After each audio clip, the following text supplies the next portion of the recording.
Okay, everyone, so we have been talking about chapter 9 so far. Objects and classes. So last time we learned that we need to create a class first to be able to create objects from that class. We learned what the UML class diagram is. Then we looked at this example, and then the other example, the 3D example. We also looked at constructors. Constructors are responsible for creating the object. What else? What else did we look at? How we can access the members of a certain object. It's basically using the dot notation, either for data fields or for methods. Like. And then we stopped here at the null tab. Correct? Yes? Like, very good. Alright, now when we talk about data fields, again, what are data fields?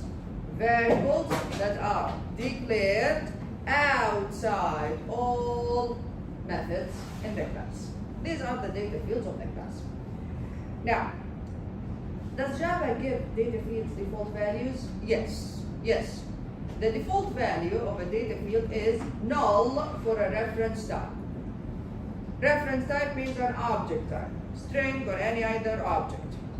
Like, if it's a primitive data type, if the data field is a primitive data type, int, double, byte, short, etc. If it's a numeric type, Java gives it a 0. Without you giving it a, just by declaring it, without you having to give it, having to assign a value to it, Java already gives a default value of 0 to all data fields of primitive numeric type.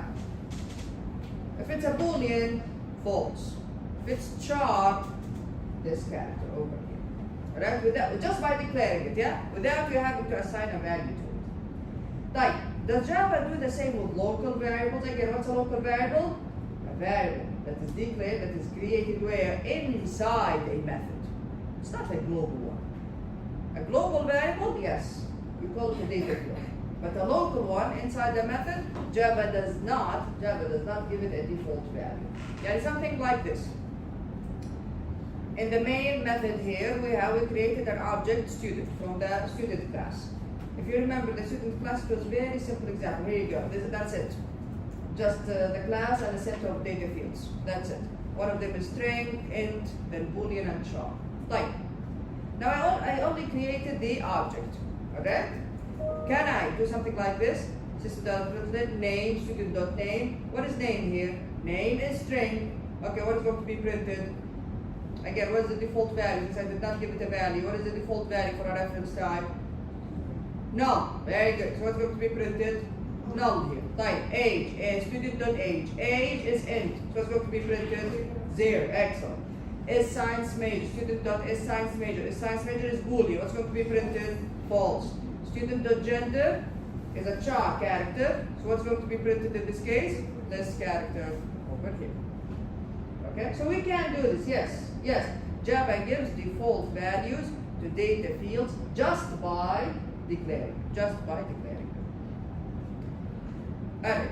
Does it do the same for local variables? No. So if I do something like this, Java assigns no default value to a local variable inside the method, like this. Int x, you see here?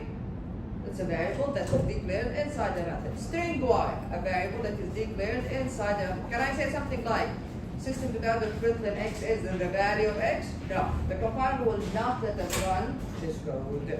Or y is and then y? No. The compiler is not going to let us run this code over here. Again, why? Because Java does not give default values to local variables, only to data fields. Alright, differences between variables of primitive data types and object types and reference. Object, reference, instance, all of them are the same thing. We've already talked about this like several times. I already told you about the differences several times. Here we go. If I say int I, assign it to printer 1. This is a variable of primitive type. Meaning, when I go to the memory, I open up I. What do I find inside it? 1. Very good. The value itself. And this applies to all primitive data types, all 8 of them. However, if the variable is of reference type, it's an object, something like this, circle C, or a string. Strings are also objects. If I go to C in the memory and I open it up, am I going to look to find the values of the objects in there? No. I find a reference to the object. What does reference mean? The memory location where the actual value or values of that object are stored in memory. There you go. That's why here it says C, reference. Reference, the memory location where the object is stored. Keeping this in mind, a lot of processes like copying and deleting and stuff behave differently depending on the type, especially copying, the copying part. Okay, or checking if they are the same or not, if they are equal or not. Again, behaves differently because of this issue over here. So again, so this is the main difference. This is what we mean by the difference between variables of primitive type and object type. Type. We've already looked at this before. Copying variables of primitive data types and object types. If I have something like this, so in the memory here, I is 1 and j is 2. So I assigned to operator 1, j assigned to operator 2. Type. If I say I assigned to operator j, what will happen? Again, these are primitive data types. What will happen? I assigned to operator j, I now is 2. The value itself is copied to I. This is correct for all primitive data types. However, if I do the same with objects, what will happen? Okay, here we go. C1 is an object of the type circle. So it has a reference. It has a reference to an object of the type circle. C2 has a reference to another object of the type circle. This one is radius is 5 and this one is radius is 9. If I say C1 assignment operator C2, what will happen? Both C1 and C2 are now looking at referencing the same object in memory. Did I copy it? Did I copy it? No, I did not. They are both looking at the same object. Meaning, if I change, for example, the radius in this case, if I change the radius using C1, it will change also for C2. If I change it using C2, it will also change for C1. It's one object. You understand what's happening here? We talked about this before. I need you to khalas. This is one of the main concepts of object-oriented design. Khalas. Now you understand this completely. There are no issues around this. You understand now the difference between primitive data types and objects? Yes? Any questions here? Any questions? Okay. Garbage collection. Like, you see this one here? You see this object here? After I said C1 assignment operator C2, both of them now are looking at this object. What about this one? Previous one. That was referenced by C1 before. What happens to it? Now it's called garbage. Meaning, the Java virtual machine will free up the space, the memory space, where this object is stored, so that it can be used, to store other stuff, so that we can use it again in our code. So as shown in the previous figure, after the assignment statement C1 assigned operator C2, C1 points to the same object referenced by C2. The object previously referenced by C1 is no longer referenced. So no variable can access that object anymore. This object is now known as garbage. The process of garbage collection means what? Freeing up the memory space where unaccessible objects are stored. So garbage is automatically collected by the Java virtual machine. If you know that an object is no longer needed, so inside your code, especially if you are working with projects that require a lot of resources, a lot of memory, a lot of space, so you are worried about using too much memory, so that you are worried about running out of memory when your program is running. So if you know that an object is no longer needed, you are done with it. You did everything. Maybe you saved the contents in a file, maybe used it in an array, whatever it is. You are done with this object. You don't need it anymore. You can explicitly assign null to its variable. So if I say student 1 is new student whatever, and I'm done with student 1. Say Student 1 assigned operator null. This will force the Java virtual machine to free up the memory space where the object was stored. So you can explicitly assign null to a reference variable for the object. The Java virtual machine will automatically collect the space if the object is not referenced by any variable. This way you are saving your memory. You are saving memory this way.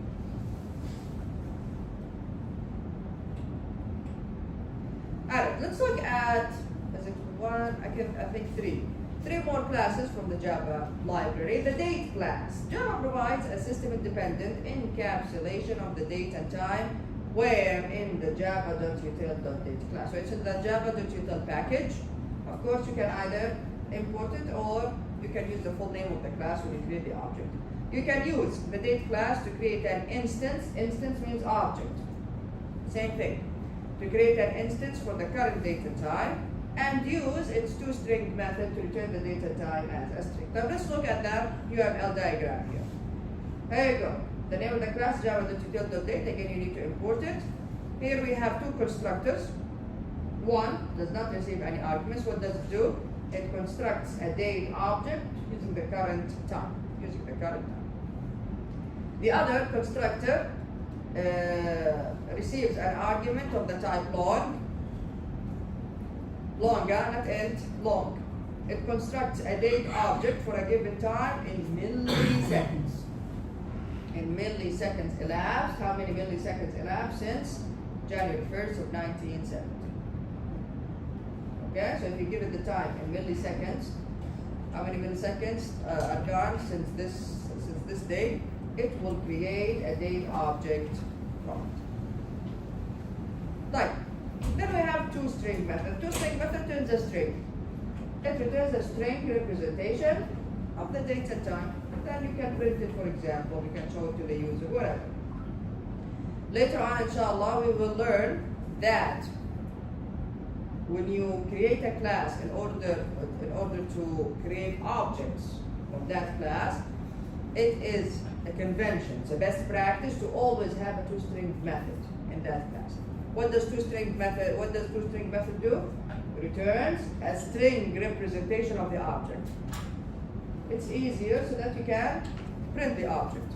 Alright, so print the contents. For example, if I have a class for students, I can create a toString method inside the class that has a summary of the information of the students, for example, their name, their major, their etc. Then I can call this method whenever I want to, for example, print the information of that student.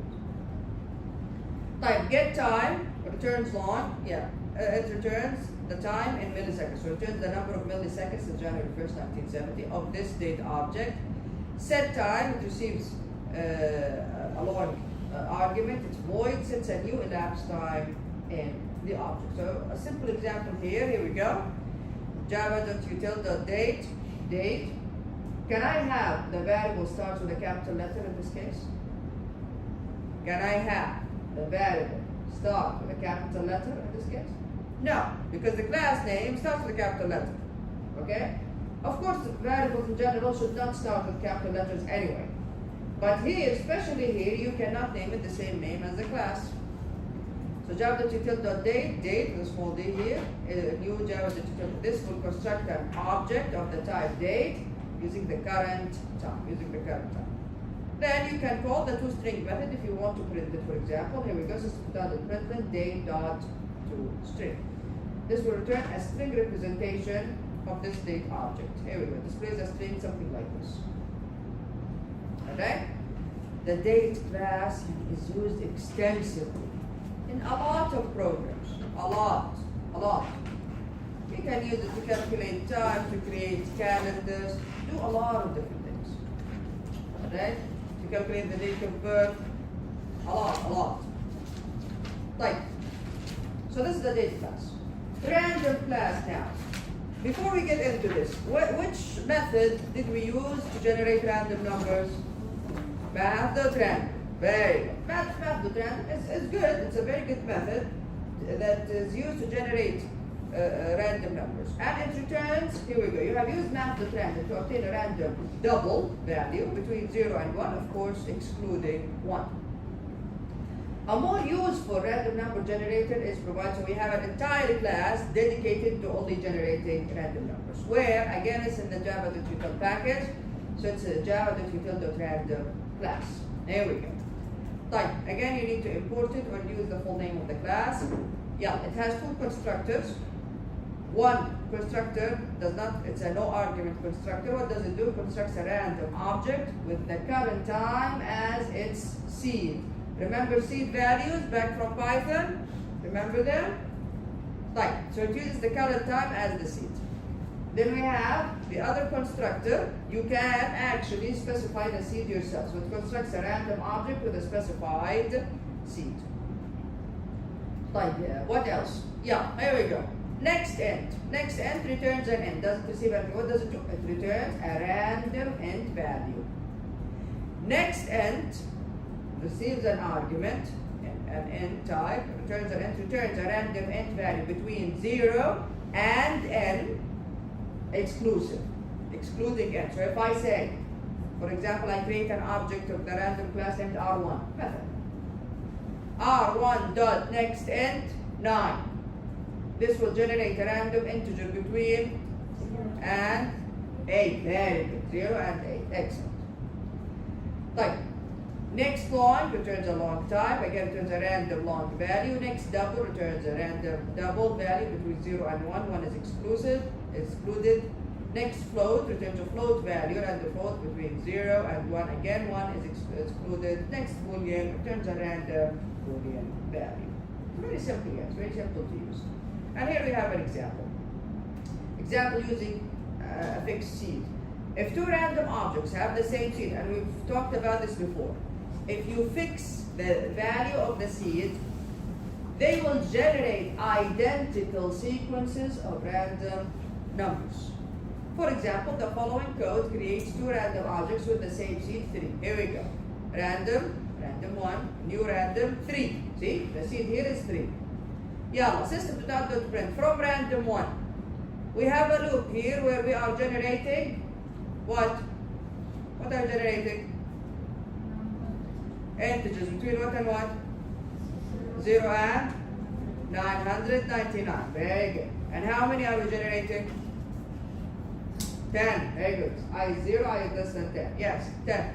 So system.out.print random or 1 dot next int 1000. So this will generate 10 random integers between 0 and 999 using this object. Type, create another object, random 2, new random with the same seed. So this is 3, this is also 3. Yeah, from random 2 now. Again, generate 10 random integers between 0 and 999. Look at the output. Aren't they the same? The same exact sequence, and we've seen this in Python as well.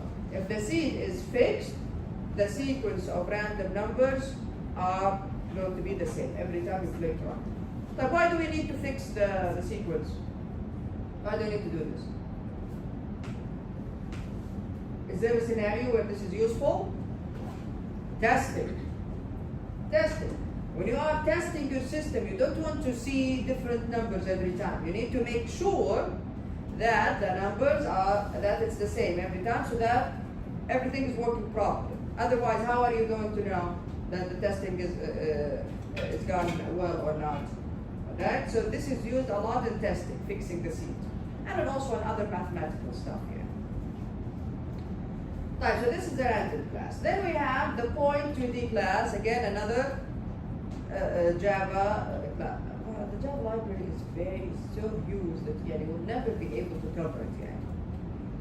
No one really can memorize the entire library of Java. And it's expanding. They add to it every day. Like, Java API has a convenient point2d class. Where is it? This is a new package. It's in the javafx.geometry package. For representing a point in a two-dimensional plane. So if you want to represent a point, you can create an object from this class. You can use this for drawing, or you can use this to do simple tasks like calculating the distance between 2 points. Alright? There we go. We have only one constructor here, which is point2d. It receives two double values, x and y. What are x and y? What x and y? For the point. The coordinates, yeah? So here we go. So construct a point to the object with the specified x and y coordinates. Then we have the distance method. The distance method is overloaded.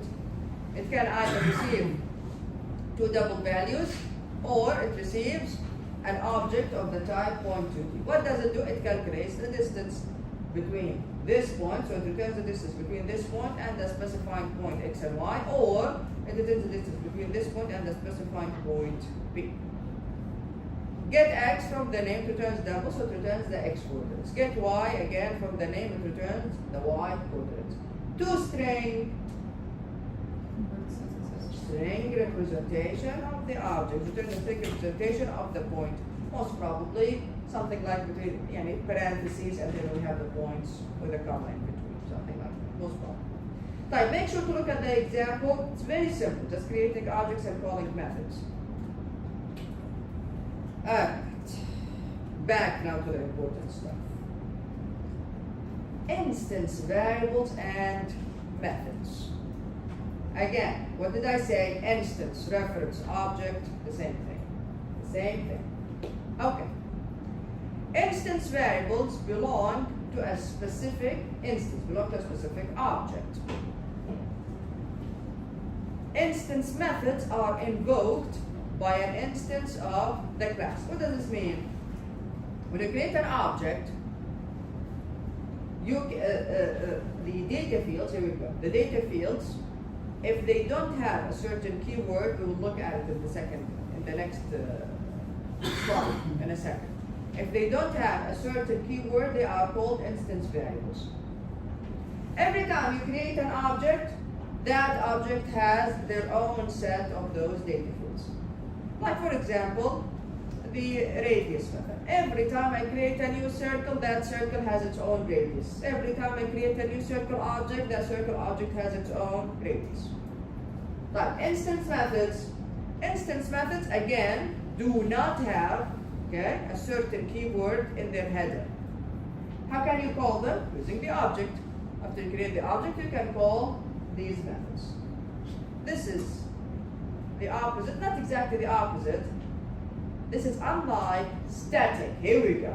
There we go. This is unlike static variables or methods. What does static mean? Static means the keyword static is in the header of the method. Like in the main method, yeah? There is static there. Or before the type of the variable. Static int or static double radius, for example. Like, static variables are shared by all the instances of the class, are shared by all objects. Meaning, every time you create an object, does that object have its own static variable? No. No. A static variable is shared between all objects you create from a certain class. No matter how many objects you create, static variables, static data fields are shared. Static data fields are shared.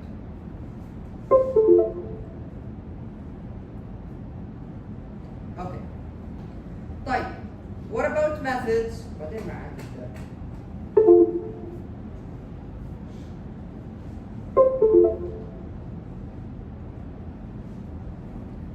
Alright, what about static methods? Again, static methods have the static keyword in their header.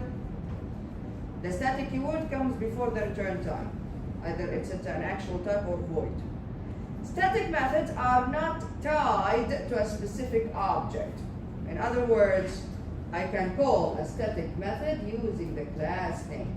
Using the class name. And we talked about this before. Like, static constants.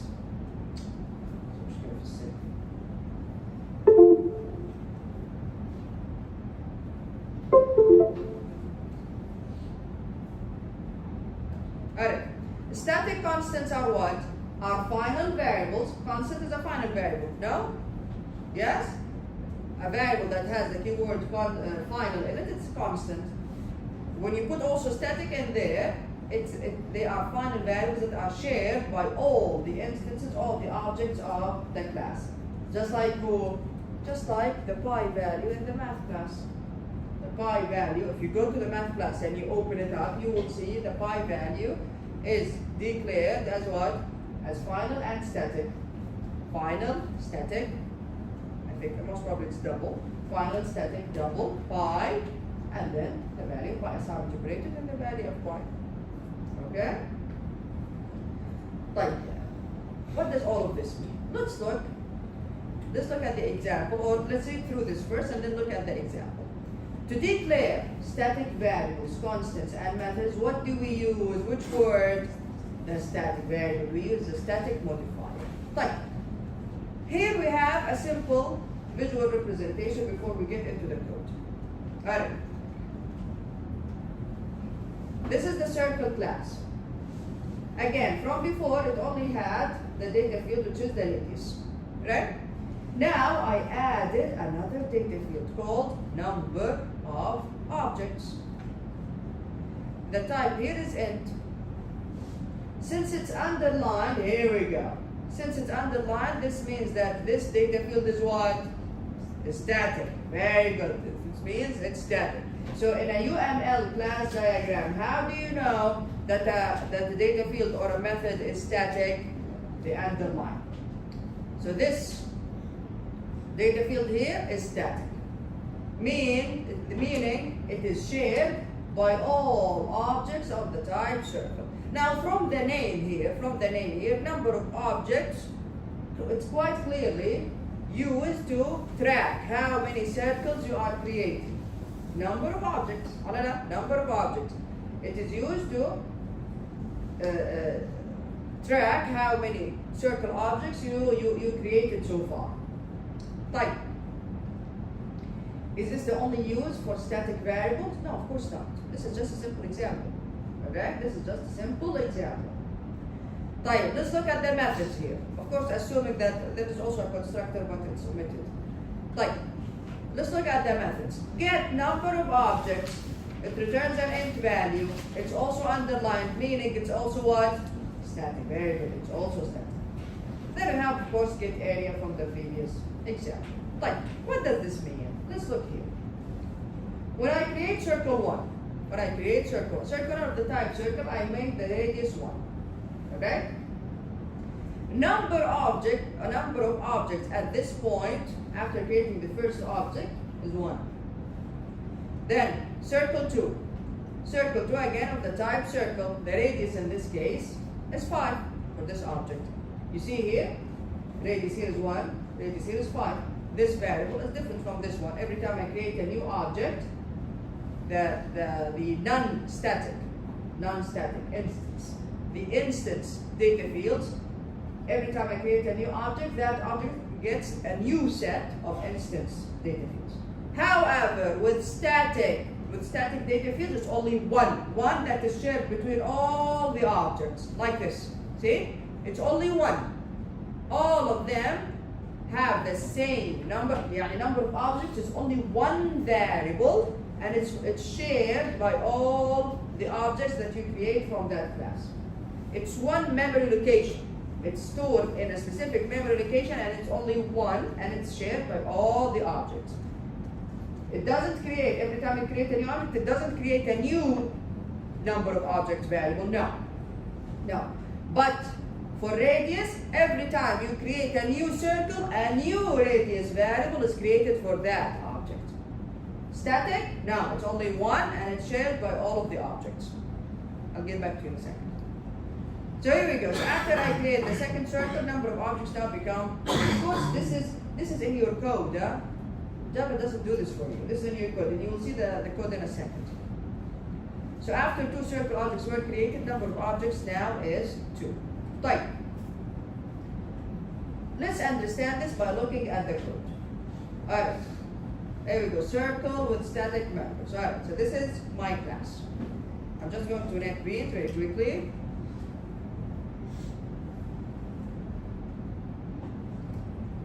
Of course, it's better to create a new project. I already created it yesterday. Alright. me just close all of this. So here you go. So this is circle with static members, alright?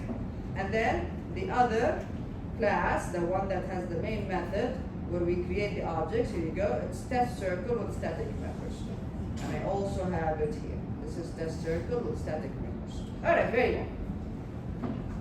Let's look at the class now. Like, here we go. Double radius. Is this static? Static? No. It's an instance data field. Instance. Okay.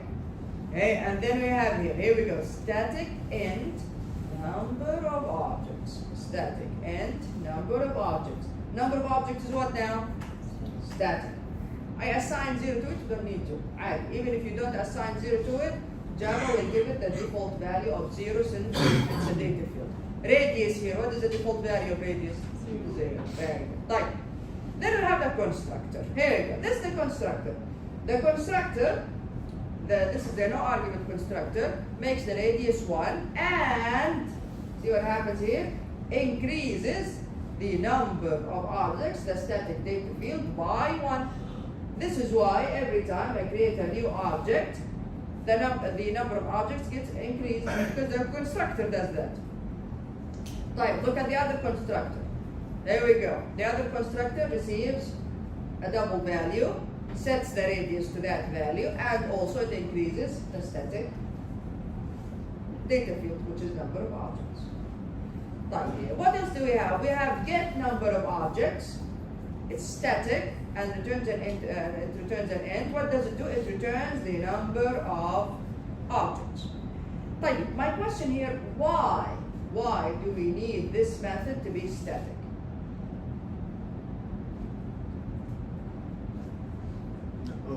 Yeah. Number of objects? Yes. Inshallah, we will learn about this later on. If a data field is static and you are going to use it inside the method, regardless of how you are using it, you are going to use the name of that static data field in a method other than the constructor. Constructor is a special case. Other than the constructor, the method must be static. Otherwise, you cannot use a static variable inside of it. Again, if a data field is static and you want to use that data field inside a method, it doesn't matter how you're going to use it. You want to change its value, you want to return it, you want to use it in a calculation, it doesn't matter how. The method needs to be static. The method needs to be static. Okay? So that's why this method is static. Because we have number of objects in here. Then we have get area. Fine. Let's look now at the main method. Again, I can always have the main method here, but it's not a good idea. It's always best to structure your code very properly. So this is the main method. Yeah. Before creating objects. Alright. Before creating objects. Yeah, I did not create any objects. Can I access the static variable or the static data field number of objects? Yes. How? Very good. Using the class name. I told you. Static means you can use the class name to access it. Here we go. So, the number of circle objects is the name of the class circle with static members. Here we go. Dot number of objects. Okay? Later on, we will learn that all of these data fields, static or not, should be private. And that's why it's better to use the get number of objects method instead. Later on, don't worry about it. Here we go. Create a new object. Yeah, circle with static members, C1, a new circle with static members. What is the radius for C1 here? Let's look at the default constructor. This is the default constructor. What is the radius? 1. Very good. So the radius for C1 is 1. Yeah. After creating C1 radius is what? 1. And number of circle objects is what now? 1. Very good. So it was 0 at the beginning. Now after creating the first object, it is 1. Here we go. It increased by 1. Here we go. C1 dot number of objects. what do we conclude from this statement right here, or from this, it's part of the statement. What do we conclude from this? A static data field or a static method, they can be called using the class name and also using an object, no problem. I can say, see here, I use the class name. Here, I use the object. No issues, no issues. Later on, inshallah, we will learn that it is best practice if you are using static data fields or if you are calling static methods to use the class name. Like why? Even if you have objects. Why? So that whoever is reading your code understands straight away, oh yeah, this is static because I use the class name. Okay? So it is best practice, to use, to either access a static data field or call a static method using the class name. This is best practice. Even though you can do it both ways, it's fine. It's fine both ways. Why do we do this? So that whoever is reading your code can understand straight away without having to look at the class that this data field here is static. Like, I create now another object, C2. C2, yeah, I send the value 5 to the constructor. What is the radius for C2? 5, very good. I change the radius for C1. The radius for C1 is now what? 9, very good. Yeah, after creating C2 and modifying C1. C1 radius is 9. And number of circle objects? 2, very good. C1 dot. Number of objects? 2. It's the same. It's a static data field, so it has the same value for all objects. Like, C2 radius is what? What was it again? 5, there we go. And the number of circle objects is again what? 2. I created only 2 objects. Now let's run this. So I'm just going to click, run. And here it is. Here it is. So before creating objects, the number of circle objects is 0. This is from the first statement. Here it is. The class dot number of objects is 0. After creating C1, this is the radius, the number of circle objects is 1. After creating C2 and modifying C1, the radius now is 9, the number of objects is 2. The radius for C2 is 5, the number of objects is 2. Questions? You had a question, Najib, from before? Oh, because I keep seeing in the slides, they say instance, and then is instance the same as object? Yes, instance is the same as object. Same as reference as well. Right, so the instance is reference, there's 3 reference variables, then there's 3 instances. Is that how it works? I know. Or there's 3 objects in the memory? Yeah, you can think of it that way. Reference so there are 3 variables. reference variables. The variables are referencing the instances, which are the objects. There you go.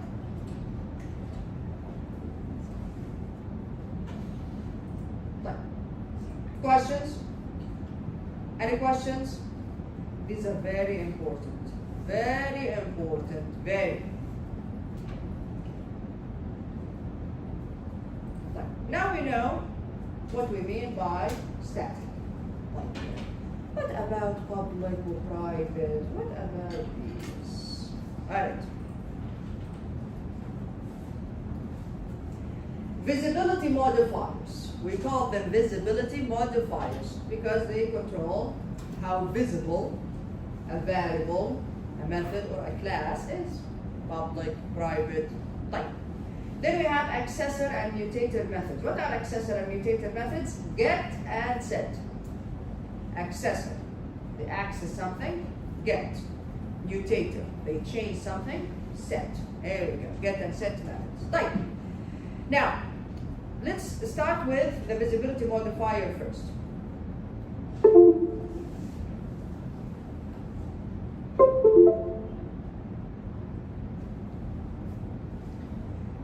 If I don't put public or I don't put anything, okay, right next to a data field or a method, or even a class, this can also apply to a class.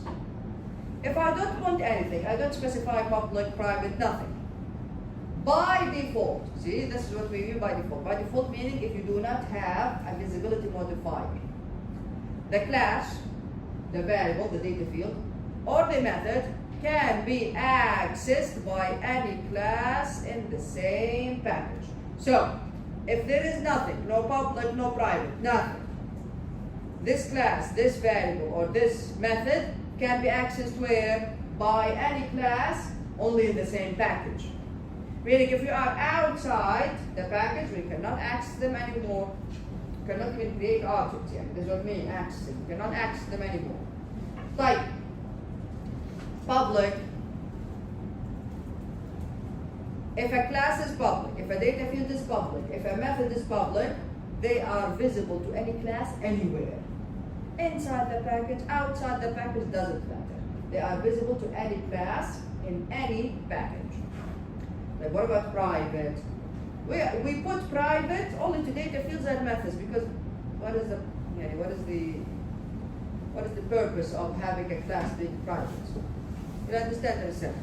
Private, the data field or the method can be accessed where? Only inside that class. That's what we mean by private. Only inside the class where this method or this data field is created. So again, we also have protected, but later on, inshallah. So again, if you don't put anything, what does this mean? We can access them inside the package. Type. If you put public, you can access them anywhere, inside, outside. Type. If you put private, only inside the class where this variable or this method is declared or created. طيب. If a data field is private, how can I access its value then? That's why we need accessor and mutator methods. If a data field is private, then you need get and set methods, make them public so that you can actually access their values. Get to return the value, set if you need, only if you need to change the value. Example. Let's say I have a class, and this class I have a data field that stores the number of a credit card. This is an example. Yeah? If I don't set public or private, if I don't make it private, what will happen? What will happen? You create an object outside, and you can say this object dot, مثلا ID card, credit card number, whatever, dot credit card number, assignment operator, and then you can change it. That's the thing, that's the issue. You can change it. We don't want that. We don't want people to be able to change it. So what do? Make it private. This way I cannot just say the object dot, whatever this is, credit card number, and then assignment operator and change it. I cannot do that anymore because it's private. When you make the data fields private, you then have to create methods. What is the reason behind that? To control how other people, other software developers or users, how they are manipulating this data field. If you leave it without putting private, they can manipulate it however they want. But if it's private, خلاص, private, I only have these two methods. One will get the value if you need to. One will get the value. The other one will change the value in a certain way, depending on the code that you write. This way you are controlling exactly how these values are being changed, or being manipulated. طيب, let's look at this example first. Then we'll get back to why we have to make the data feeds private. Alright. Yeah. I have class C2, it's in which package? P1. Class C3 in which package? P2. See? Classes are in different packages. Class C1 is in which package? So C1 is in P1, C2 is also in P1, and C3 is in P2. Like good. Yeah. This is C1, it has, look at the data fields. Public, int X, int Y, nothing, no visibility modifier. Private, int Z. Then I have the first method here, M1 is public. This one does not have anything. And this one is private. Okay. Okay. Yeah. C2. Inside C2, I have a method. I create an object from which type? C1. I create an object of the type C1. Type. Can I access X here? Can I say O.X? Yes, because X is public. Okay. Can I say O.Y? Yes or no? Yes, because we are in the same package. See here? We are in the same package. So I can't say O.Y here. I can't. Type. Can I say O.Z? No, never. It's private. It's private. I can only access its value here. That's it. I cannot do it outside. Type. Let's look at the methods. Can I call O.M1? Can I call M1? Yes, public. Can I call M2? Yes, because we are in the same package. Can I call M3? No, it's private. I cannot. Type. Let's look at this class now. C3 is in a different package. Again, I create an object of the type C1. Yeah. Can I access X? Public. Yes. Yes, I can access X anyway. Can I access Y? No. See here we are in a different package. So I cannot say O.Y. Of course I cannot say O.Z. Type. Can I call M1? Public. Yes, I can. Public, I can do it anyway. Type. Can I call M2 in a different package? No, I cannot. And of course, this is private, so I can never call it from outside the class. Is it clear now? Is it clear? Very well. The private modifier restricts access to within a class. The default modifier, if you don't put anything, no private, no public, no nothing, restricts access to within a package. And then the public modifier enables unrestricted access. Unrestricted access. Type. What if, so here we looked at the example where I have public, private, or nothing next to data fields and methods. Like what about the class itself? Alright, here we go. This class has no visibility modifier, so this is the default one.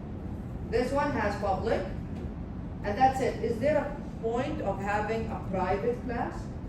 You make a class private, you can even create an object from it. What's the point? Yeah? So, if it's private, how can you create an object from it later on? Like, so a class, you can either put public or nothing. Alright. The C1 is in package P1. C2 is in package P1. C1 has the default visibility modifier, meaning nothing, no public, no private. Can I create an object from C1 here and C2? Yes, because we are in the same package. Type. Now C3 is in a different package. Can I create an object from C2 here? Yes, because it's public. It's public, so I can create an object from it anywhere. Type. Can I create an object from C1 here? No. Why? Because they are in different packages. So this was in P1, this is in P2. I cannot access C1 because of the visibility modifier. So I cannot even create an object from it. I cannot create an object from it if it has a static variable that is maybe public. I cannot call it because the class itself has no visibility modifier. So the default modifier in a class restricts access to within a package, and the public modifier enables unrestricted access. But note, an object cannot access its private members. Yes. It is okay, however, if the object is declared in its own class, like this one. Look here. Public class C. Private Boolean, يلين private Boolean X. Private, yeah? I cannot access X outside this class. But here, if I create a new object, C, look at, I did, see? I have a main method and I created a new object. I can do that. I can do whatever I want to. I have the main method here. I told you, it's not a good idea to have the main method inside the class in which you are creating objects from, but you can. So I have the main method here. I created a new C object. I can say C.X even though X is private. Why? Because I am inside the class. I am inside the class. So if you create the object inside the class, you can access the private members. C.Convert. You see here, convert is also private. I can't do that. Again, why? Because I am inside the class. Can I do it outside from another class? No. So here I created an object. I cannot say C.X because I am outside the class now. I am in class test. I cannot say C.Convert. Again, I am outside the class. Is it clear, everyone? Is it clear? Public, private, Nothing? Yeah? طيب, why data fields should be private? We already talked about this. Number one, to protect data. So from now on, all data fields should be private. Why? To protect data, so that you don't allow the user to just create an object dot خلاص على طول dot data field وغير فيه زي ما انت حابب. Then the user can change it however they want. We don't want that. We want to control how the data fields are being manipulated. That's why we make them private. Then you create methods, either public or you don't specify their visibility. Inside those methods, you are the one who are writing the code of how to change these data fields. Or maybe you don't want to change them at all. So you don't even provide a method to change the data field value. Okay? So that's why. So again, to protect data. Number two, to make the code easy to maintain. What do we mean by that? What do we mean by making the code easy to maintain? When the data field is private and we have a specific number of methods that control how this data field is changing, خلاص, we take the possibility of maybe the user changes it this way. You see these all different possibilities of how the data field is changed. We take that out of the equation. خلاص, we know that the data field can be changed in only these ways, depending on the methods that you create. And that's it, nothing else. This makes the code much, much easier to maintain. Much, much easier to maintain. This way, خلاص, you are sure. Oh no, this data field, I did not provide a method for it. Okay. Later on when you are testing, you know that this cannot be changed in any other way but the way that you provided. That's why the code is easier to maintain this way. Then, let's look at the example now. So example of data field encapsulation. مين كانت هذا؟ مين؟ هاي بقى؟ طيب. So example of data field encapsulation. Data field encapsulation, what does the word encapsulation mean? Meaning I'm covering it from the outside. يعني making them private. Making them private, that's what it means. Let's look at this. Here we go. This is the circle class. Minus, now what does this mean? Private. Plus means public, very good. So here we go. The plus and the minus sign indicates private modifier. So I have radius of the type double, it's private. I have number of objects of the type int, it's private and static. Excellent. Excellent. Then here we go. Here I have the methods starting with the constructor. The constructor is public. Of course, yeah. Otherwise, how are you going to create the object? Then we have the other constructor, also public. Get radius is also public. It returns a double. Set radius, public. See? Get radius. Set radius. Why do we need get radius and set radius? Because radius is private. The data field itself is private. Now create methods to return the value of this private data field. And if you want to change it, here you go. You create another method to do that. Get number of objects is public. Why? Because number of objects itself is private. Right. And it's public and static. Very good. Then you have get area, which is public. Very well. Yeah. This is the code for the class. I'll just create a new class of the same name.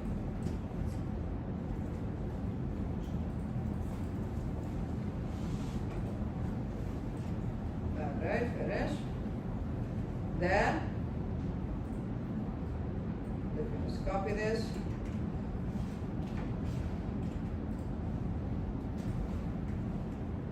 And then I have the testing class to create the objects. Just have to copy to create this very quickly. So here we go. Right click, new Java main class.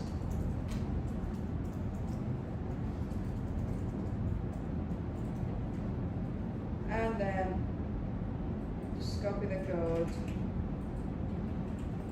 Here we go. Right. Let's look at the class first. Yeah. Yeah, a circle with private data fields. Here we go. Private. Listen, there is an order in which these modifiers are written here. There is an order. So you start with the visibility modifier first. Either you have one or you don't. So either private, public, or nothing. Then the type. Then the name of the variable. If there is static, private, public, or nothing, then static. Then the type. This is the order. If you mix them up, it's a syntax error. The compiler will not let you run. Type. So here we go. Private double radius. By default, it's 1. Private static int number of objects. 0. Type. Here we go. Construct a circle with radius 1. This is the constructor. Do I need really to make the radius 1 here? I already put it 1 here. Since you put it here, you don't need to do it outside. Type. Number of objects plus. This will increase the number of objects by 1. Yeah. Public. Again, see public. Constructor receives a value, make the radius that value, and also increase the number of objects. Public. Double. Get radius. This returns the radius. Public void set radius. This receives a value, and then look at this. Look at this. This is a good one. Here we are checking. What is this operator? Conditional. Conditional operator. Very good. Here we are checking. Can we have a radius that is negative? Can we? No. So radius is if. Here we go. If the new radius is greater than or equal to 0, if this is true, go ahead and take the value, the received value, and assign it to radius. Otherwise, put 0 instead. Alright? This is one way of doing it. Later on, inshallah, we will see methods where they actually inform the user. Oh, by the way, the radius was not changed because of the negative value. Here we did not even inform the user. Alright? We just took the decision. Type. Get number of objects, static. See here, public static int, get number of objects. Why should this be static? Because it's dealing with static variables. Return number of objects. Public double, get area, return, of course, the area. Okay, well. Now let's go to the class with the main method. Public static void main. Yeah, create a circle with radius 5. Here we go. The name of the class. My circle, new, the name of the class, 5. Just that the area of the circle of radius, my circle. See, this is how we are going to do this, starting from now and moving forward. We never access the data fields anymore. Khalas, the data fields are private. They are private, the data fields. So we don't access them with the objects straight away. No, we use the methods. This is an accessor method. Get. It's a get method, accessor method. So my circle dot get radius. We jump to get radius, we start executing. What does get radius do? Return the value of the radius. Like is my circle dot get area, this calculates the area and returns. Like increase my circle's radius by 10%. Okay. My circle dot set radius. See? Before, what did we used to do? We used to say my circle dot radius straight away. Assignment operator and change it. No, halas, not anymore. Not anymore. The data fields are now private. So you can only use methods to access their values. So my circle dot set radius. How can we increase it by 10%? Get the radius first. My circle dot get radius times 1.1. This will get the value of the radius, increases it by 10%, and passes it to the set radius method. The set radius method, we go to the set radius method. Here we go. It receives the value and it assigns it to radius. The area of the circle of radius, my circle dot get radius, is my circle dot get area. Number of objects created, here we go. Number of objects created, I'm going to use to call or to use the statics. Static, the static data field. Can I access this one straight away? Can I? From outside the class? Can I? Can I access the value of number of objects from outside the class? I cannot. Private. It's private. I cannot. So I have to use the method. And here, get number of objects. It's a static method, meaning I can call it either using the object or, which is better, using the class. Here we go. The number of objects created is using the class name dot get number of objects. Now let's run this.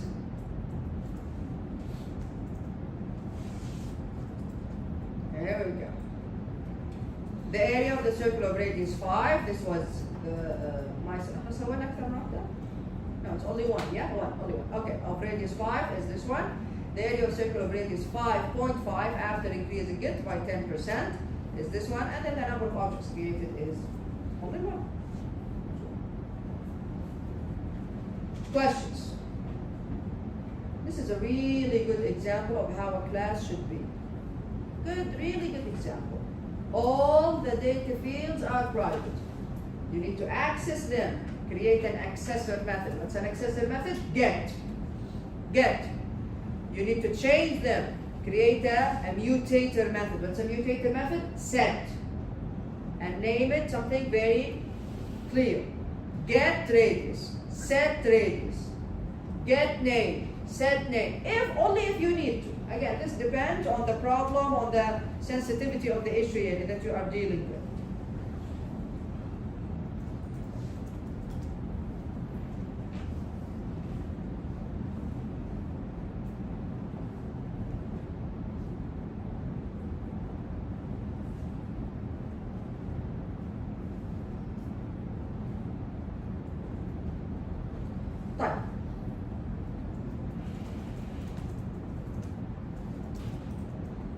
Now here, this is nothing new. Passing objects to methods. Nothing new here? Alright. We have already seen this with the arrays. Passing objects to methods. Now we said before that Java uses pass by value when it's calling methods that receive arguments. Passing by value for primitive type, what is being passed? The actual value. The actual value is passed to the parameter. Passing by value for reference type, for objects, what is being passed? The reference. The reference to that object is being passed, not the actual value of the object. Type. Let's look at this example here. Yeah, here we go. Yeah. This main method, I created an object from circle from the previous class. Circle private data fields. What is the radius for my circle? 1. Here we go. From here I say it. Type. And n is 5. Print areas, my circle and n. I jump to print areas. Print areas is a void method. Question. Why is it static?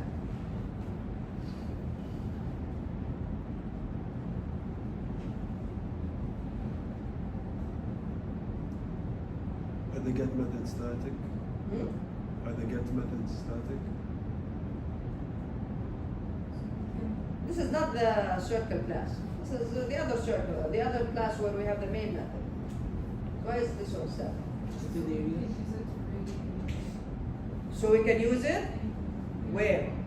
Where? What did you say? You can use it anywhere we want. No, not anywhere. In the class. What do you mean in the class? Package. Static doesn't have anything to do with the visibility. Who called this method? Main. And main is what? It's static. Here we go. Didn't I tell you? If you need to use a static variable inside the method should be static. So if you need to call a method from inside a static method, that method also must be static. Here we go. So here, main, which is static, main never changes. Main is always static, always. Main is static. If it's going to call a method, that method must be static as well. Otherwise, main cannot call it.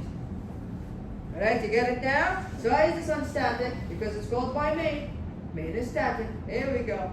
So static methods deal with static data fields and call only static methods.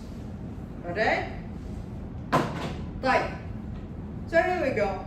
Print areas should be static because it is being called by main. Main is static, it cannot call it if it's not.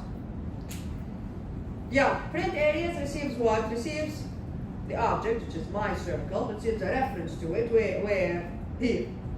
It receives a reference to it in C. Here we go. And it receives n times. Yeah. Radius area. While times, okay, C dot get radius, C dot get areas, then set radius plus 1. What are we doing here? Print the areas. Alright, okay. And times minus minus. So what are you doing here? Radius and the area, and that's it. From C dot set radius, get radius plus 1. Okay, so starting from this radius and then continuing on, how many times? Depending on how, okay, 5 times. Alright, here we go. Print areas for radius 1, 2, 3, and 4, and 5. Very well, very well. Alright, so this method here receives an object of the type circle with private data field. Okay?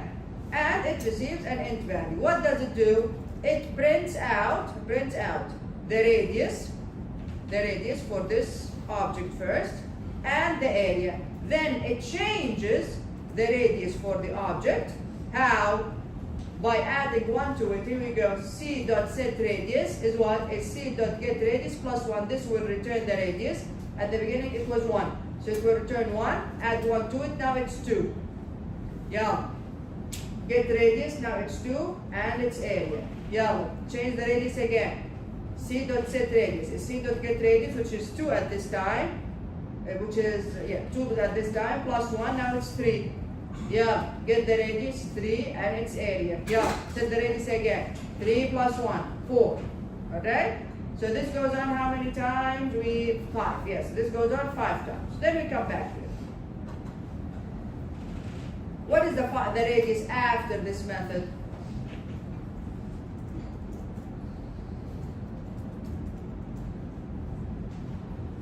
What is the radius of this object of my circle after we are done with this method? Again, remember, this method keeps changing the radius for the same object. So after I am done, I come back here now. My circle dot get radius is what? 5. Very good. My circle dot get radius here is now 5. N is what? 5. See here, n never changes. N is because it's primitive data type, right? 5. When you send it to this method, the method here receives it at times. Times kept decreasing in the loop. So at the end, times was what? Was 1 at the very end. When we went back, and it's still the same, 5. However, the radius for my circle changed. Why? Because both my circle and this object here, C, we are looking at the same object in memory. So every time the radius is changed here, it is also changed for this value of my circle. Every time you change it here, it changes here. Right. Let's have this. Let's have this example in NetBeans very quickly. So I'm just going to create a main class, another one. I already have the other class, so no issues. Okay. Here we go. Yeah. Test pass object, run. Yeah. From the top. This is the main method. Yeah. Create my circle from this class, the class that we just saw together, the one that had the private radius and the private static number of objects. Alright. The radius to begin with is 1. Print areas for radius 1, 2, 3, 4, and 5. N is 5. Print areas and send my circle, the object that you just created, and n, which is 5. So we jump to print areas. Print areas reserves my circle in C. Now both my circle and C are looking at the exact same object in memory. Times now has the value 5. Yeah. Radius area. While times 5 is greater than or equal to 1, yes, true. Yeah. C dot get radius. At the very beginning, the radius was what? 1. There you go, 1. Then C dot get area. This is the area. Yeah. Now change the radius. C dot set radius. C dot get radius 1 plus 1. Now it's 2 times minus minus times now is 4. Go back. 4 is greater than 1. Yeah. C dot get radius 2 and its area. Yeah. Change the radius again. C dot set radius. C dot get radius 2 plus 1. Here 3 times minus minus times is 3. 3 is greater than or equal to 1. Yes. Go inside. C dot get radius 3 and the area. C dot set radius. C dot get radius 3 plus 1 4 times minus minus. Now times is 2. Go back. 2 is greater than or equal to 1. Yes. Go inside. Get the radius 4 and the area. Yeah. Change the radius again. C dot get radius 4 plus 1 5 times now is 1. 1 greater than or equal to 1? Yes. Go inside. C dot get radius. Come and add 5 and its area. Yeah. C dot set radius. Okay. C dot set radius. What is the radius? C dot get radius, which is 5 plus 1, 6. So the radius now is 6. Times minus minus times now is 0. Is 0 greater than or equal to 1? No. We exit the loop. We go back. We go back here. Yeah. Radius is my circle dot get radius, which is 6. Very good. Very good. At the end of the loop, the radius was 6. N is still what? Is it clear, everyone? Is it clear? Anything new really here? Isn't this exactly the same like we did with arrays? When you pass an array, you change its values in the method. It changes also in the calling method because it's the same array in memory. Exactly, the exact same concept here. Nothing is new.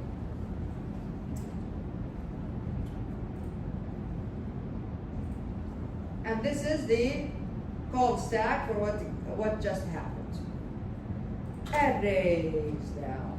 Array of objects. Can I create an array of objects? Yes, you can create arrays of anything. And I told you about this before. How can I create an array of objects? Exactly the same way like we created arrays of primitive data types. Here we go. There we go. You put the type, brackets, the name of the array. New. Type again, brackets, the size of the array. As simple as that. An array of objects is actually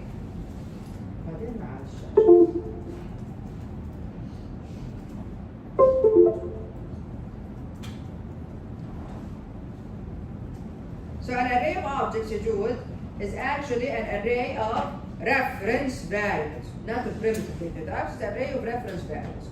So if I say something like circle array at 1 dot get area,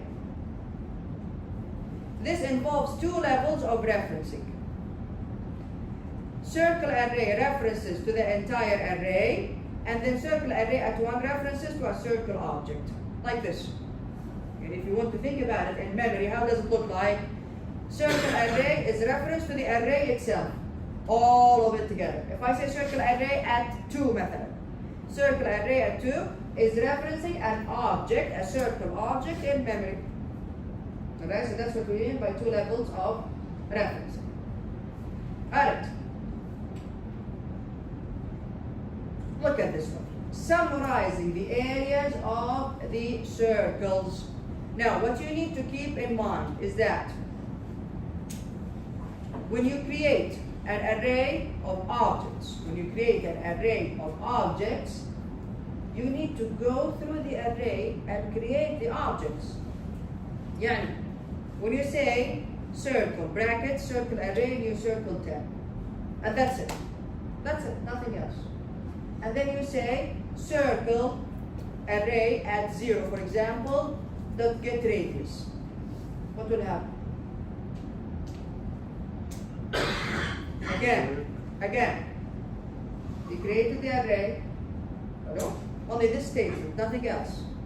Then you said circle array at 1 or at 0, whatever, whichever index, dot get radius, for example.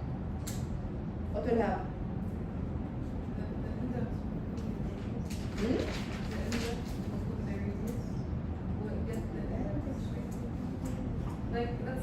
put index 0, ايوه and then that index would become the radius. كيف يعني سحر هو يعني في جني دخل جوه كان الكومبايلر سوى كده كيف يعني على اي اساس كده في مخه كده هو قرر انه يحط الاندكس يخليه راديوس طيب any other يعني الفيزيكس يعني مسوي حفله اليوم any other guesses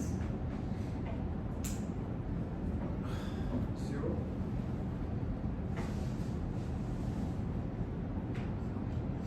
null pointer exception. The array is empty. You just created the array. Did you create the objects inside the array? Did you use the new operator? مو الجن لحاله يسوي لنا اياها لازم new operator for each object inside the array. When you just create the array, what's inside the array now? Nothing, null. All of them are null. All of them are null. I didn't create any circles yet. I only created the container. Did I put anything inside the container? Nothing. So if I try to do this, null pointer exception. You are trying to access something that does not exist. Right. Let's look at this example here. So what do you need to do? You need to go through the array and create the objects and add them to the array. That's what you need to do. طيب يلا. Let's look at the example first. Yeah. Here when we use circle, it doesn't populate the array with 10 objects in the It beginning. never did with primitive data type. Why would it do it with objects? It just يعني puts with it an ready. when it was easier to do it, it just gave the default values which are zeros. Correct? Yeah? طيب what are the default value here for reference type? No. No. Right, so it doesn't create the object for you. Of course it does not. طيب, let's look at this one here. I'm just going to copy. Alright, so which class? Again, class, okay, so we have it. Alright, right click, new, Java main class, the name here is total array. Alright, I'm just going to copy.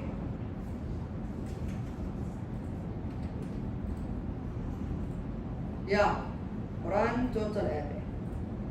Alright, yeah, let's see what's happening. Yeah, total array, main method. In the main method, I declared it first, then I have a method to create it. No problem. We can do it in multiple ways. Let's see what's happening in this example. Circle with private data, because this is the class that we just looked at. With the private radius and the private static number of objects. Okay, so circle. Just remove all of this. Here we go. Circle with private data field, brackets. This is an array. Circle array.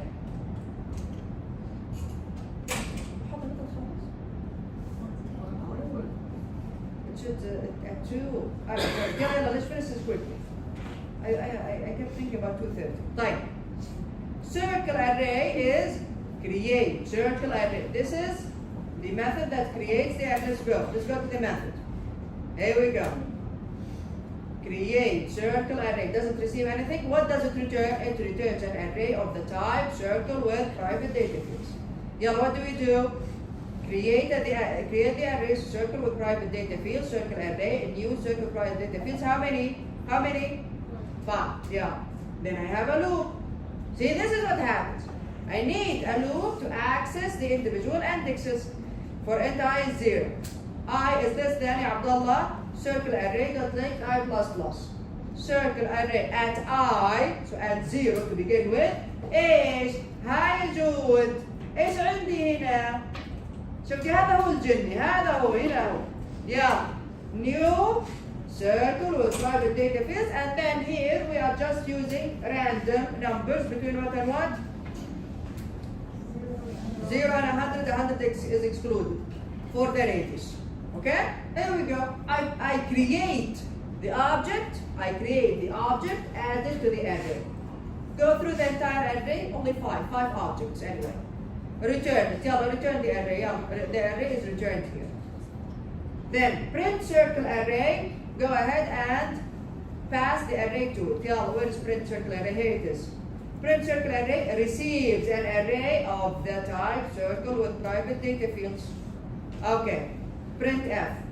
This is the header. Here it is. Radius array. Yeah. For int I is 0. I is less than the array dot length I plus plus system.out dot printf. What are you doing here then? System.out dot printf, and here we go. We are just formatting here. What do we need? We need the radius, so circle array at I dot get radius at 0 to begin with. And we also need circle array at I dot get area. Here we go. The radius, the area, and of course they are formatted. Left alignment, 30 spaces, float. Again, left alignment, 15 spaces, float. Alright, and of course a new one at the end. This goes on, every radius and every array for every circle object, and that's it. And then لسه بعدها total. Okay, we are calculating the total. Alright. So afterwards, so then print this. Here we go. We print this over here. Yeah, compute and display the result. Alright, system.out.printf. The total arrays of circles is sum. This is another method. Yeah, let's go look at sum. Sum returns a double and receives an array of the type circle with private data fields. Yeah, this is just calculating the total. Double sum is 0. Go ahead through the array of circles. So for int I is 0, I is less than the length, I plus plus, sum plus, a sum operator, circle array at I dot get area. This will get the area, add them all together in sum. After we're done, return the sum. So the sum is returned here and printed. And that's it. The concept is new? No. بس احنا اكتشفنا انه الجني هو النيو اوبريتور. هذا اللي اكتشفناه هنا. But if the concept is new, you create an array of objects, you need to populate it with the objects. How? You go through the array, use the new operator to create objects just like we used to. Just like we are used to before. Questions? Questions? Questions? We will have a quiz on this right after the break. Right after the break, we will have a quiz on chapter 9. Is this clear, everyone? So we'll have a quiz on chapter 9 right after the break, and you will have at least 2 assignments during the break. I'll try my best to release them this week, inshallah. I'll see you all Wednesday. Yalla, good luck in your exam tomorrow. Make sure to bring your laptops or